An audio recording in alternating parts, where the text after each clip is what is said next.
इसके बाद आपको बता दें 21 अप्रैल को कटिहार आएंगे गृह मंत्री अमित शाह। अमित शाह भी यहां जनसभा को संबोधित करने वाले हैं। एनडीए के उम्मीदवार दुलाल चंद्र गोस्वामी के पक्ष में वो चुनावी सभा को संबोधित करेंगे।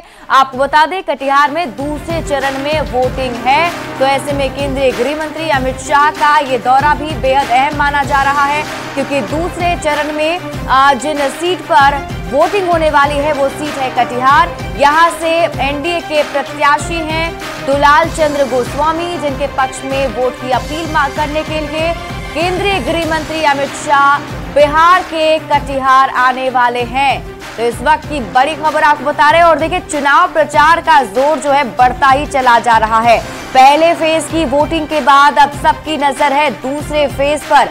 दूसरे फेज में जहां जहां बिहार में खास तौर पर जिन लोकसभा सीटों पर वोटिंग होने वाली है उसे टारगेट करते हुए जो सियासी दिग्गज है वो चुनावी जनसभा को संबोधित करने वाले हैं।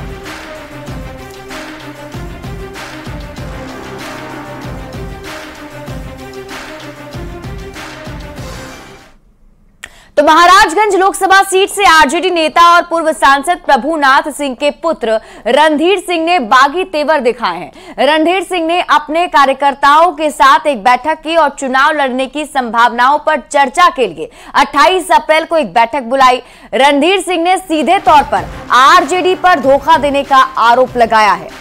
महाराजगंज सीट प्रभुनाथ सिंह के प्रभाव वाली सीट मानी जाती है और इस सीट पर सांसद रहे प्रभुनाथ सिंह के जेल जाने के बाद उनके बेटे रणधीर सिंह लगातार संघर्ष कर रहे थे और इसी बीच गठबंधन में सीट कांग्रेस को दे दी गई, जिससे नाराज रणधीर सिंह ने अब बागी तेवर अपना लिए हैं।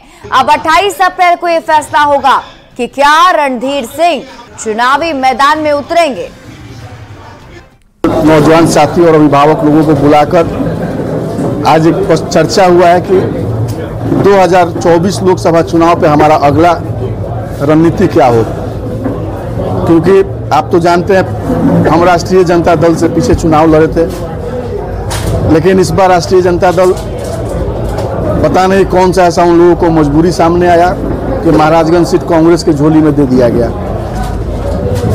और ऐसे परिस्थिति में महाराजगंज के मेरे अभिभावकों का, नौजवान साथी का बहुत ज़्यादा दबाव मेरे ऊपर बनाया जा रहा है कि लोकसभा का चुनाव लड़ना। और उन लोगों का जो निर्णय होगा, अगर उन लोगों का ये कहना होगा कि हमें चुनाव लड़ना चाहिए तो हम लोग मजबूती से निर्दलीय चुनाव लड़ेंगे। तो बिहार में पहले चरण की वोटिंग शांतिपूर्ण तरीके से संपन्न हो गई है और बिहार में इस बार 2019 के मुकाबले 5% कम मतदान हुआ है। हालांकि फाइनल आंकड़ा आना अभी बाकी है। शाम 6 बजे तक